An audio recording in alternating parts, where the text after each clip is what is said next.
Today, for our Lunch and Learn, I'm very, very pleased to have Lisa Chamberlain with us from Cabell Huntington Hospital. Let me tell you a little bit about Lisa's background. She's been a marketer and a healthcare executive for over 20 years. She's worked with award-winning teams across the nation, led the planning and implementation and monitoring of system-wide plans, ensured successful strategic marketing and communication plans. From planning mergers to from bringing new products to market, Lisa works to align multiple goals and accomplish results that balance operational efficiencies, business realities, and growth. Her title at Cabell Huntington Hospital is Vice President of Strategic Marketing, Planning and Business Development. She's very active in our community with a number of different business, civic, and charitable communities, such as the American Hospital Association Society of Healthcare Strategy and Market Development, the American College of Healthcare Executives, the Association for Strategic Planning, and the Huntington Symphony Orchestra, which is, I know, very close to Jim St. Clair's heart. She holds a Bachelor's of Art in Communications in English from the University of Mount Union and a Master's of Science in Administration from the University of West Florida. You all know, working at Cabell Huntington, that's an organization with many tentacles, large organization, and she has a great deal of responsibility. So we are appreciative of her to share with her her experience and tips on marketing on a shoestring budget today. So Lisa, welcome. Thank you. Thank you very much for taking time out of your day today. I know the beginning of the week can be pretty hectic. I appreciate you coming, and I hope that some of these things are new and some of them are reaffirming for you. Just a quick check. How many folks have marketing or communication or public relations as one of your primary duties? Oh, okay, good, very good. Well, I know that based on the list I saw and walking around and kind of getting to meet some of you, that probably this is one of the many hats that you wear in your role. And so I wanted to kind of go through and share some of the best practices that I've picked up along the way. A lot of these things I've borrowed from others, so I feel good about the fact that it's kind of comprehensive. So today I want to offer you some tips on marketing on a shoestring, and also we'll get into a little bit of Media Relations 101 and kind of tag on to it. So hopefully that'll give you a couple of different nuggets. So without further ado, I think this is is this the thing we use? No? Okay, we'll go with this. I know when okay, so we all want to have winning strategies. We all want the time that we spend on our communications plans, our messaging, our paid media. We want, and all the activities that surround that. We want those to be winners. We want them to stand out. We want people to remember our message. So with that comes with a lot of work in the background. But when budgets are tight and perhaps other priorities arise, and we know those are many, it can be difficult to carve out money for dollars toward advertising. So the first thing that happens when you learn that you're going to have less money than you had the year before is don't hunker down. That seems to be the immediate response. And if there's one message that I would love to send away with everyone today is when budgets get tight or it feels like less dollars are coming in, that is the last place to go. You definitely want to reinforce in your market whatever your product is. So that would be really important, not to hunker down. Now, if you're not the CEO or president of your company and you're working with a group of people, and oftentimes they're looking at operations, they're looking at efficiencies, some of the things that you might do to get their attention and make sure that they are recognizing the value of promotion and advertising is clearly step up. Diversify your skills and be flexible, get involved. Don't just focus on the marketing aspect, focus on everything that's happening and all the challenges that the CEO and president is facing within the organization, because they'll appreciate that you're tuning into that and providing recommendations. So that means taking on the tough jobs, but also being the go-to person. Have that data available, have the backgrounds, the surveys, the input, have all of the data that you can about your market. And there's a lot available out on the web right now, so you can clearly go get anything about Cabell County that you want to find. And then also broaden your horizons, meaning take classes, attend sessions like today, and make sure that you have a broad base of knowledge. The other thing that people typically do is they'll ditch the plan. There's this wonderful plan, you all have spent months on it. It outlines the mission, vision, values, it goes through all the objectives, and then oops, something didn't happen. And everyone scurries to respond. And the plan just kind of goes over on a shelf. Stay true to the plan, follow the course, and do try to be flexible given any challenges, but also don't ditch the plan. Reprioritize, and that can mean be careful where you cut.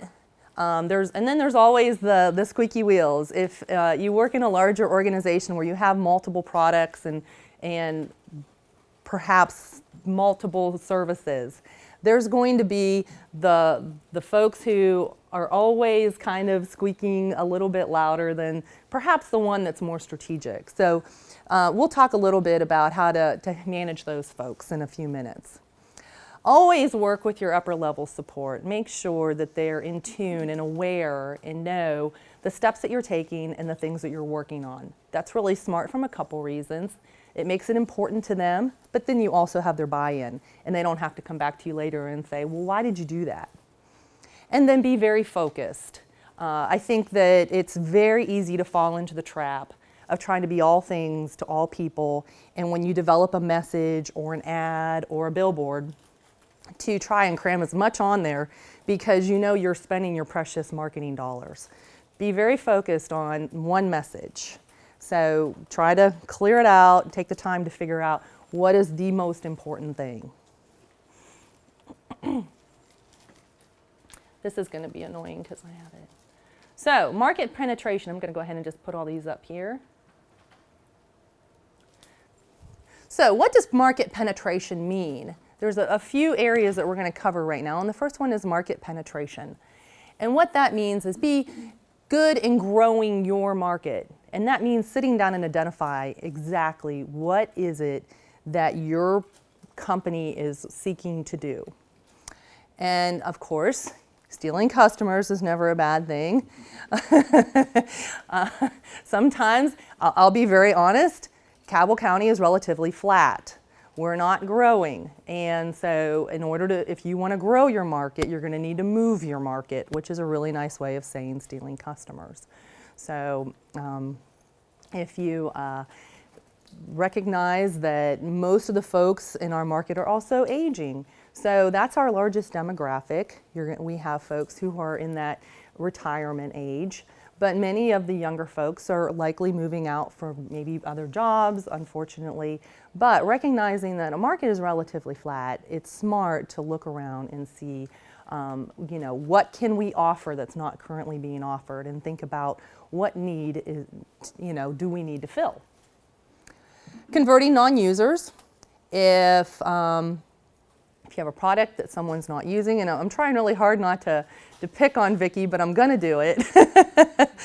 Vicki is the president of Little Caesars, and I'd have to say, in addition to healthcare competition in this area, there's a lot of competition among, all the different pizza options. And Vicki does an amazing job, and I'm probably gonna pick on her throughout the presentation, so thank you for being here today.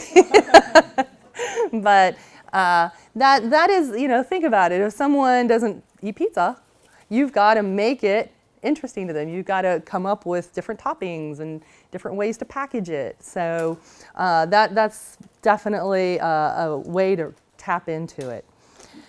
Heavy promotion. Does anyone know how many times do you need to see a message before you remember it? We're inundated these days. As we're driving down the road, we're listening to the radio, when we're on the web, when we're watching television. How many times do you need to see a message? Anybody? Yeah, the data's going, it was 6, and now it's pushing up to 8 because we just are inundated with so many messages that it takes multiple, very simple. And so by the time you're tired of it, because that happens to me, I'll work on a campaign, I'll know it inside and out, and it hasn't even seen the light of day yet. But by the time you're exhausted with it, people in the community are probably just now seeing it. And you want that stickiness. You want people to remember your message. So if you, like I said, the rule of thumb is by the time you're getting tired of it, then it's probably sinking in. So, and then improving access. And these are the simple things. These are the touch points. You can create a wonderful campaign. You can get lots of information out there about your products and services. But if they're tearing up the sidewalk in front of your building, or if the person answering the phone doesn't seem to know what's happening, that can be a true barrier, and you've just wasted a lot of money. So think about access and all the touch points in terms of, can they physically park? Is there someone to answer the phone? Are you all scripted? Those are important ways. I usually will, as we're getting ready to launch a campaign, I'll work very closely with the folks in that department and say, hey, I called your phone and I got the answering machine, so we need to fix that. People are going to be calling. Are you ready for that? And then, of course, better pricing is sometimes an option. It's a little more difficult for healthcare, but you have to look at your competition. And you don't want to be a dime less because everybody's going to keep reducing it by a dime. But you can certainly look at how do we compare, because we do have consumers are very frugal. They're going to look around. It's very hard to accomplish that loyalty to an extent that they won't trial somebody else. So do know that they're price sensitive. And then we talk about market development. Now this is important when your current market is kind of flat, or you're entering a new location. Let's say you decide, hey, there's a lot going on over in Taze Valley. We've only been in Huntington. Maybe we could draw some folks from that direction. That's entering a new location. And while the tactics that you've traditionally exercised have been very effective, when you're breaking into a new market, you're going to want to up everything significantly because you've got to grab their attention. And then back to product development, a new service or a significant service enhancement. I think recently they started wrapping bacon around the pizza. That's very effective. It caught my attention. That's new. They've been making pizzas for a long time, but now they're putting bacon around it. That's awesome. New technology. That's something that I've been talking with Matt and Matt over here about. We've been buying television from them for years, but they're doing an amazing job with web. And a lot of folks are now going there instead of the traditional method of turning on the television. They're going to their computer first to get their news. And they can get it right when they want it, not wait till 6 o'clock, 7 o'clock, 8 o'clock. So been working with them. That's a product enhancement. I've only bought television from them. So it's again, kind of coming and saying, look, here's a new way we can reach customers. And then cross-selling services to existing customers. This is so important. They're already your customers. They already love you. Keep reaching out to them. It's a lot easier to maintain a customer than to convert somebody who hasn't been using your services. And then there's always diversification. Perhaps a new product in your market. And those are always scary. When things are going well, do you take that leap? Do you put the bacon around the pizza? So, and that's always a little bit risky, and that's where your research comes in, and you look at what other maybe markets that are doing the same thing as you in other areas. And then you have your high risk strategy, and then you also have partnerships. There are the obvious partnerships, but then there's the less obvious ones. Perhaps you can work with another partner that you work with pretty frequently and get together and do an event or a health, in my world it would be a health fair, or maybe a community event, or you partner to sponsor something. That way you're using less of your dollars, perhaps 50%, and you can enjoy the benefits of being at the Pullman Square for an event, or being at the mall for an event, but perhaps partnering with somebody. And the community likes to see that. They like to see those partnerships. Then selecting strategically. We all know we have far more that we can do in a day than we can accomplish. So when you're evaluating, figure out what the business plan, the strategic plan, or whatever document you all have established within your organization that says, here's who we are, here's where we're going, this is who we want to be. So for me, it's a strategic plan. And so as I go back and I get the various requests and the phone calls and the emails for marketing support, I always go back to that as my touch point and say, okay, does this fit? Because if I'm spending time doing things that are not related to that, they're all good. There's really no bad ideas. But if I'm spending the bulk of my time doing all these things, then I'm not helping the organization on the things that we all agreed were the most important. So think about whatever that document is, if it's your strategic plan or something similar. And then obviously, and this is easy, we all get passionate about things. Wow, that really felt good, loved being out there with the mascot. And but you come back to time and you have to think about, well, what's profitability? I'm sure that everyone's heard the old saying, no margin, no mission. So while we're all mission driven, we're very passionate about the business that we're in, we want to help people, it's also important to keep reminding yourself about the importance of profitability. And then capacity, I think we talked about that a minute ago, making sure that if you know, the Field of Dreams, if you build it and they come, can you accommodate them? Because if you can't get people scheduled, or you can't meet their need when they have it, they're probably going to go somewhere else. So be always mindful of capacity. And then the halo effect. This is where it's hard to convince folks who have maybe a smaller product or service that, hey, we're going to promote this service because this is the one that people identify us with.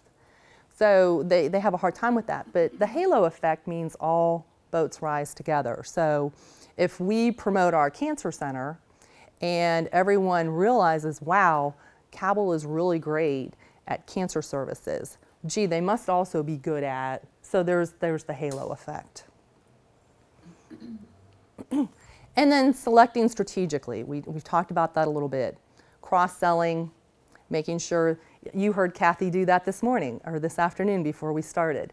You were all here for the lunch and learn, but you also got to hear about things that are happening with the chamber over the next couple days. That's a wonderful opportunity to cross-sell. You were all here, you were a captive audience, and she was able to share with you some of the other things that are going on. And then understand what your regional footprint is. If you decide, again, the example of going to Taze Valley, if you don't have the resources to go there and really meet those needs, then that's okay. Just recognize that your footprint is perhaps just Huntington or just Cabell County or Cabell and Wayne. And then always consider, what's your competitive edge? Regardless of what business you're in, look at who your competitors are. And they may not necessarily be the exact business that you're in. And I'll use healthcare as an example. You would think our obvious competitors would be other hospitals within 50 or 100 miles. But as healthcare is changing and folks are taking on more financial responsibility, maybe they have higher co-pays, perhaps our competitor is the minute clinics, or our competitors are the web, people can go on the web. They no longer are thinking about the 50-mile radius around their home. They're thinking, gosh, I have a serious medical problem. I'll go to Texas. I'll go, anywhere nationally. So you have to think about who your competitors are and what are the choices that they're making when they're choosing you. So don't think about just the obvious. Then, launching a full court press for your top services. We've talked about prioritizing, we've talked about the strategic plan. Now you say, these are our number one products. We're going to get behind them, we're going to push them out. So that means multimedia advertising, which makes a couple people in here smile. And then it also means comprehensive collateral packages. Make sure that everything is flowing, even if you're not able to afford some types of media such as television. If you're not able to do that and you're trying to put together a comprehensive program, make sure that simple things like your letterhead and your brochures and everything is blended, all matching. It's clearly got your logo on it. It's clearly consistent. So you're getting that recall, that 6 to 8 messages. You're getting that even in those simple ways. So think about making sure that everything is consistent. And that means on your website as well. Think about your non-advertising strategies. I'll think, like for instance, if I always joke around, and you can all use this idea too. Take a box, just buy a box of pens with your company logo on it, and every time you go out to eat, just leave the pen after you sign the check. The waitresses love it because they are always out of pens, and maybe someone will steal it and they'll have it, but that's okay. It's just one of those funny little things that you just don't think about, but it's very grassroots. So offer support for other services. Now these are those squeaky wheels. These are the services that you know you can't put the bulk of your advertising dollars with. So what can you do when they come and they say, hey, you've really got to help me? Well, the first thing you can do is sort of sit down and do an audit with them. Ask them all the questions about access and capacity and what have you been doing and how is your satisfaction with your customers. There is actually a little handout I brought. So this has been my tried and true cheat sheet for actually several years now. I picked it up at a conference. You can have all these. Let me just take one. And I love going through this with people. And I just want to quickly share it with you. You can have this, take it, make it your own. If you want it electronically, just let me know. I'll email it to you. But I think this, and I tried to make it a little bit more generic than a healthcare one. But I think that the principles are very similar because you kind of have to ask yourself these questions, particularly when you're sitting down with a service and saying, gee, what is it that we want to promote? These are rather obvious, but here it is. It's all on one sheet for you. So you have to think about consumer demand, your access and capacity. Who are your champions? Who's going to help you? You can't do it by yourself. And then your business strategy. And I won't go through each of these because you have your own copy now. But I think that when you read them, you say, wow, that really makes a lot of sense. It's pretty logical. But if these things aren't in place, you're not going to get the lift that you're seeking from your advertising, marketing, even the news release that you'll write. And then ultimately, positioning potential, always looking at sort of the world around you, doing a 360. So I offer you that. That is a nice little list to go through when you're doing a marketing audit. And then education is very important. When people come to you and they say, I need marketing, to me that means something very different. That means I'm going to analyze your demographics, I'm going to look at your footprint, I'm going to see who's coming and going. That's what marketing means. It doesn't mean a brochure. So you have to sit down and really dig in and find out what is it that folks are asking for. A lot of times you may, boil the ocean thinking, oh, this is what they need. And then you come to find out, well, we really only wanted 2 or 3 more appointments a week. Or we were thinking maybe a brochure or a flyer for an event. Meanwhile, you're off spending lots of effort on something that really wasn't needed and you could have probably done something for somebody else. Community education, if you are an expert in an area, we talked about the Foundation for the Blind. That's a tremendous resource, and it would be that would be a wonderful opportunity, and I'm sure they do it, and that's why I'm using them as an example, to get out and share the services that you offer and the different ways that you're plugged into the community and helping people understand how something affects them. We're going to come back to media relations. I actually threw in a little media relations 101 at the end of this. But simple things, and I call these neutral tactics. And that means writing a newsletter article, writing a news release and sending it to the media. We have very receptive media members in the community, from print to television, to radio. They will run whatever you send them. So please try to make it as correct and grammatically correct and organize the points so that they can use it, and they are happy to help. So we have a wonderful network of media relations folks in the community. Your web content's very important. Now, as our cell phones get more and more sophisticated, people don't even have to wait till they get home to jump on their computer. Make sure that your website reflects everything you're putting out there. That way, when they say, gee, I want to learn more about them. Well, in the marketing world, that means they're going to trial you now. So when they come to your website, that's a version of trialing and checking you out. And if everything is consistent and they get there and they learn a little bit more, that's helping them, you're moving them along to make the decision to use your services. So I can't emphasize enough how important your website is. Special events, whether that's one you do on your own, or we talked about partnerships. And then the viral strategies.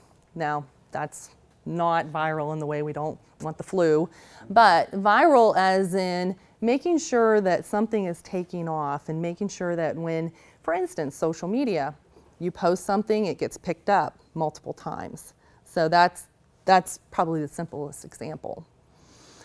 And then we talked about flyers and brochures and having all your print pieces sort of all reflect that. One simple tactic that I use is when I sit down, I will develop a master document on whatever project I'm working on. And sometimes we just don't have the time to put together a plan. And so I'll write the master document, I'll explain it, the who, what, where, when, why is this important, and then I'll have maybe a 2-pager. But then once that's basically vetted out, it's been reviewed, I've passed it around, everyone's checked it for errors, then that's the document that I build everything else from. I'll write my letters from it, I'll pull the key points out for my ads, and it's a place that I just keep going back to grab the main points. So there's a little time saver for you. Just think about making that one master document that's written as well as you can write it, that conveys the messages, the emotion, everything that you can include, and then you can just work from that and just kind of peel off what you need for each medium that you're using. So this is important. We talked a little bit earlier about getting leadership buy-in, talked a little bit about how it can be difficult to maintain your advertising budget or even the people and the resources to help you when budgets get lean. Well, this is where it becomes all important to do that next step. Most people, they put it all out there, they're pretty sure it was successful, and they just walk away and start on the next thing. But the problem with that is you didn't go back and sort of celebrate how that message got out there.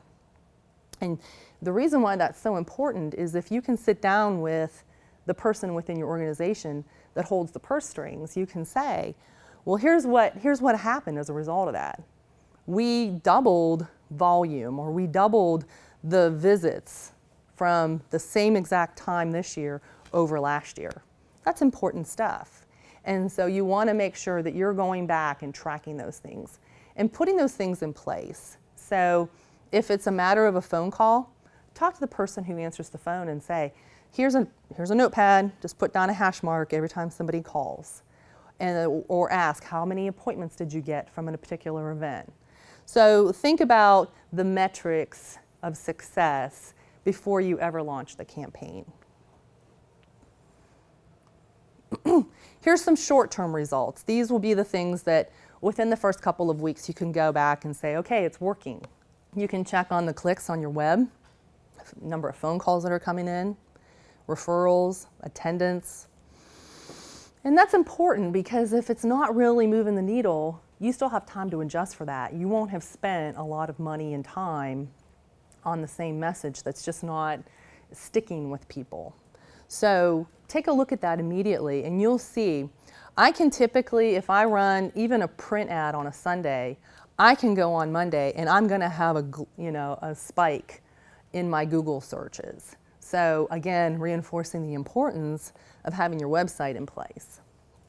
And then obviously share the news. When you're reporting out or you're sharing with your organization how your results are making an impact, be sure to keep them apprised of that, make it important.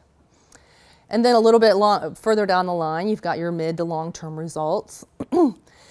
Awareness and preference share, that will come primarily through surveys or if you have some type of a research tool that'll show you how your market share is changing. And that'll vary for everyone, but look at those. Appointments, volumes, ROI, downstream revenue, those are sort of all things that the finance people love to hear about. So I'm gonna show you a little bit about calculating your ROI. And this is important when you have, whether you have a small budget or you have a huge budget, because you want to understand and you want the organization to understand how do you get there. So you start out, over here you've got your message, your marketing communication. What did you tell people? And then you're watching for that response. Did they call? Did they come to your shop? What occurred? Well, when they make that response, that's called trial. They've come and they've trialed your services.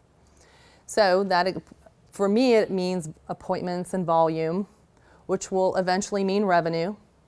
But, whatever I spent on my advertising, I can't really count as part of the ROI, so I have to subtract the cost of my campaign. So if I spent $1,000 and the jump was $5,000, well then obviously $4,000 would be the increase, the ROI. So then that's called your contribution margin, and that's how your efforts have sort of contributed to that. So it's a pretty simple formula. But if you want the folks who are in finance to take you seriously, that's kind of the best way to get there.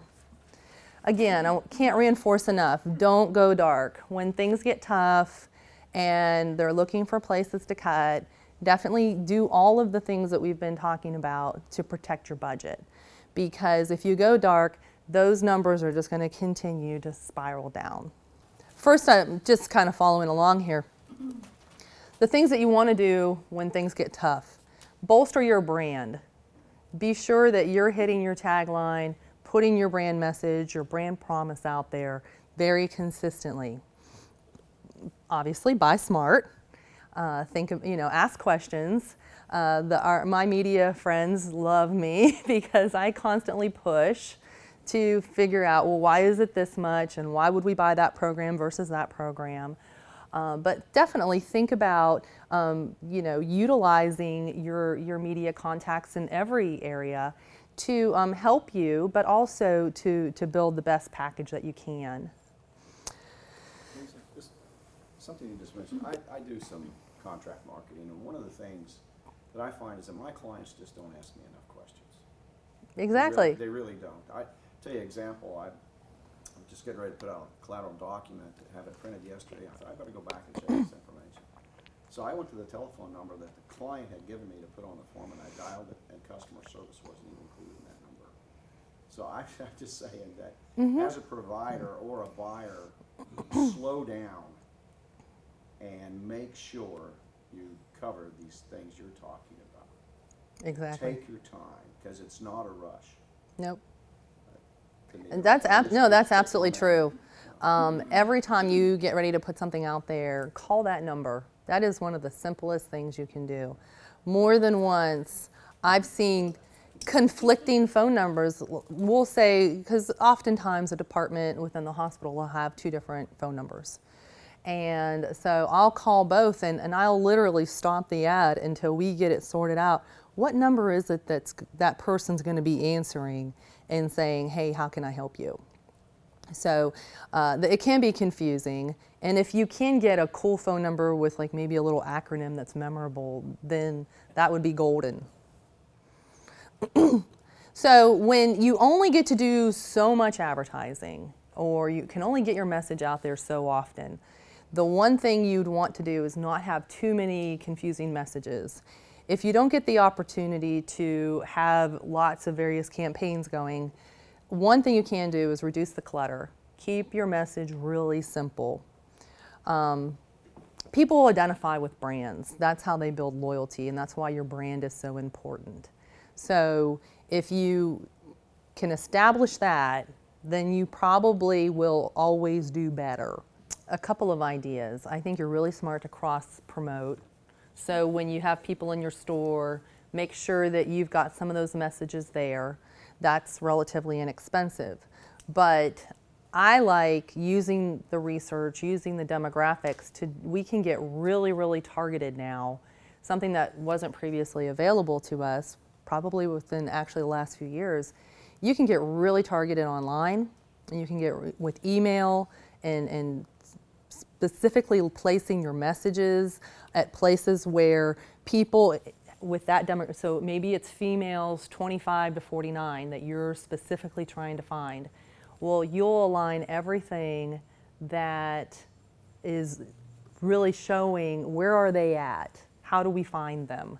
And sometimes it can be really grassroots. It can be, partnering with the grocery store, or, to have, your name on the pharmacy bags. Or there are a lot of grassroots things that are available now, obviously online, but, perhaps they don't own a computer. They probably have a phone now. So a lot of those barriers are now gone. Think about that. I like direct mail. You can be so specific. We could be next door neighbors and you can get a different card than me. So direct mail's really improved a lot recently. So I think that cross-selling, leveraging your primary brand, people know and they trust Goodwill and appreciate the services that it provides. And I think everyone sort of has a very positive connotation with it. So I would definitely leverage that and then extend. And knowing that makes me want to support Goodwill more. So it's definitely something you want to lean on. Again, think about when you're buying, and this is probably falling by the wayside, but there were certain times of the year when purchasing media there were times when things were a little less expensive. But there is, again, there's programming, you can get that frequency. There's a lot of different ways that you can package, and pretty much any budget can get some presence on television. Summer is better for billboards and perhaps radio. I'm struggling with radio, and I'm sorry if anybody in here is from radio. I do struggle because there's so much competing with it now. A few years ago, they were competing with Sirius and XM, but now we can customize our phones and plug it into the car. So that's a tough market. But the people who listen to radio are very loyal, and there are times during the day that you will always tune in. Maybe it's your alarm clock in the morning, and if you're like me, I lay there about 20 minutes longer than I ought to, and so I am a captive audience. So there are times when radio is still very, very effective. And so now, here we are, new media. I chose Facebook. I think there are so many others. There's Twitter, there's Instagram, but I think pretty much everyone's familiar with Facebook, and it has just an amazing story in how it's just sort of transformed how communication with friends and how advertisements occur. It's been a really interesting study for me. They are now 1.19 billion active users, and they're spending 46 minutes a day on there. That's incredible. 46 minutes a day is the average. And the largest demographic is most of us, the 35 to 54 range. And interestingly, the folks 55 plus outnumber the folks, or the younger group who is 18 and under. Now that might be because they're off on Instagram or whatever the latest one is, but Facebook is a wonderful tool. You can put anything that you're selling out there. If you wanted to promote that, Goodwill is offering these other services, you can put that on there and have a link go right to your website. It's free. So it's incredible to me. I think that's a great use. If you have a staff, and I pray that you're fortunate enough to have at least one or two other people help you, teach them some of these tools, social networking. Encourage them if they want to pick up a camera, or heck, their phones now are what, 12, I forget, gigs now they can do. Amazing pictures that are, you had to go out and buy a professional camera to do not too long ago. So pretty much everyone can be a photographer now, and you can get those photos because they are far more impactful than just writing copy, especially on social media. So encourage your staff to learn some skills, or take a stab at writing, a news release. Encourage them and kind of bring them along, because you can't do it all. And then, again, Marketing 101, brand champions, and ambassadors. This is the most overlooked area. And I'll use the hospital as an example. We have over 3,000 ambassadors at Cabell Huntington Hospital. So it's imperative that anytime I need a message to get out there, I'm putting it in the employee newsletter, I'm putting it on the internet. If I get lucky, I'll get in front of a group, like a staff meeting. But it's so important that they know what's going on. Because if you come home from work and your neighbor says, hey, I just saw your whatever company, XYZ company that you work at, and they say, I don't know what ad you're talking about. I don't know what service you're talking about. Well, you just lost an opportunity. So you want them to be aware of what it is that's happening so that they can support it. They can be somewhat of a cheerleader for you. And so they love being engaged. They love seeing what the campaigns are. So share with them, hey, this is what's happening. Have 3 or 4 bullet points at a larger staff meeting, and share, we have this new service, or we're getting ready to promote this, or we're going to have an event. We'd love you to come and help. So involve them, but at very least, make sure that they're aware of what it is that you're doing, so that they can be somehow helping kind of move that along. Because if they respond to the neighbor and they say, well, I don't know what you're talking about, then the neighbor just kind of walks away like, well, maybe that wasn't so important.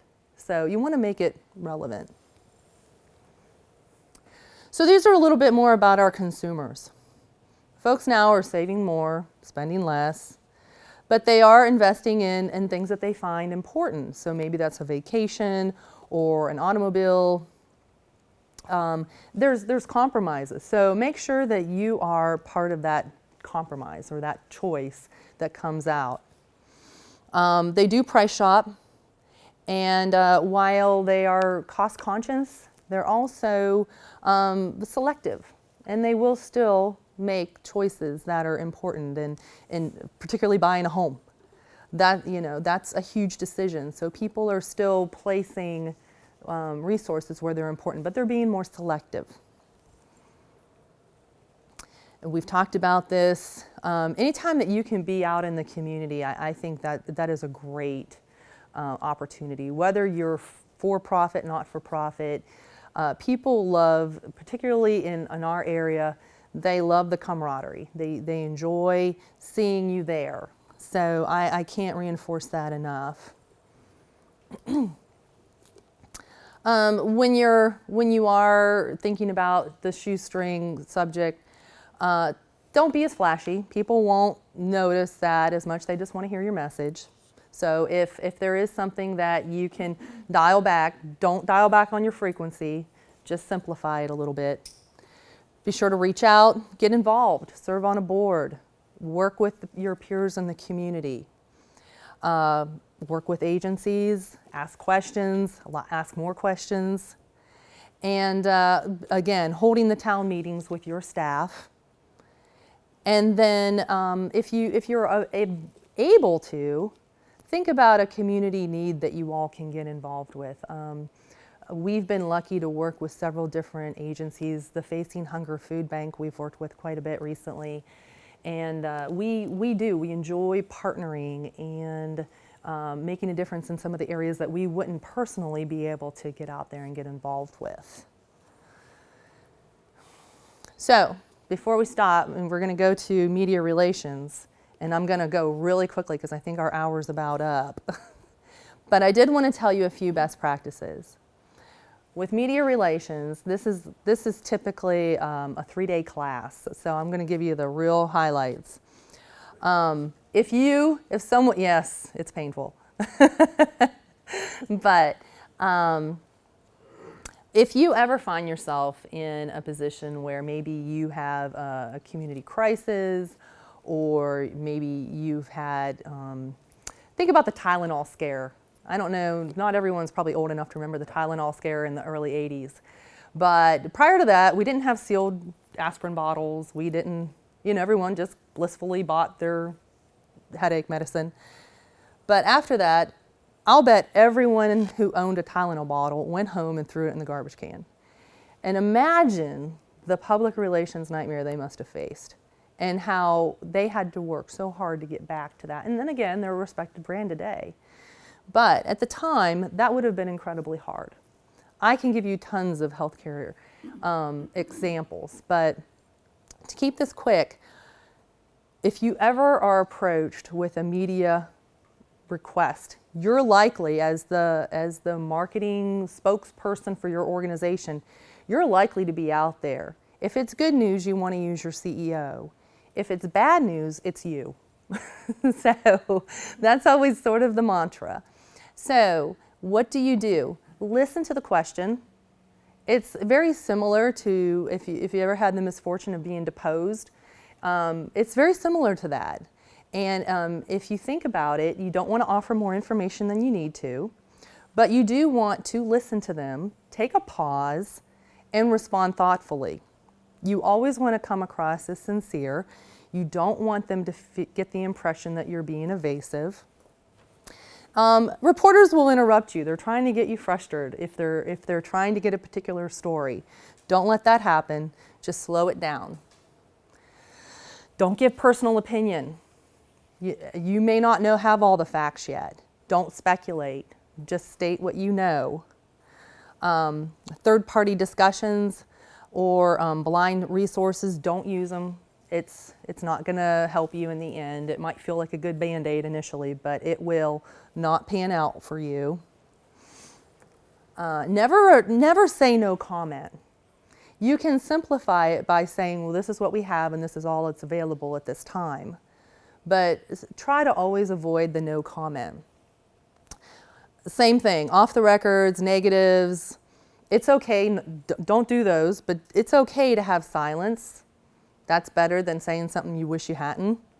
And don't lose composure. Don't get emotional, angry, or certainly don't shove the reporter away. We hear about those on television from time to time.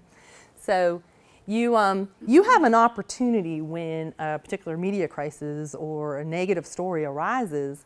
You have an opportunity. So always think about, what are the positive message I want to get back? If, for instance, let's say, somebody give me an example. I don't want to pick on anybody with a crisis. I don't want to give you any bad. The water crisis. The water crisis. So perhaps over in Charleston a couple years ago, there was the whole spill. So the company, obviously, there was fault there. You don't want to deny that. You want to own it. You want to be apologetic. But they should have had 2 or 3 positive points that they would want to come in with. So while this occurred, these are the good things, and we were very responsive, and these are the good things that we did to respond to it. So you want to be on point and think about and there's something about a series of 3. The human mind is very comfortable with 3s. If you go to 4, they'll forget everything. But if you can make 3 solid points, they'll remember them. So you want to reiterate those 3 points. And when you're faced with a difficult question, instead of saying no comment, quickly pivot and get back to those solid points that you want to get across. Be succinct. Sometimes the situation could call for using stories or examples, but if it's a really tough, serious situation, I would probably just keep it as simple and direct as possible. Always, again, be energetic, but always kind of be aware of what that situation is. If there's been, you know, an unfortunate, maybe there was a death in the situation, you want to be very sympathetic to that. And always remember, you can't win a fight with the media.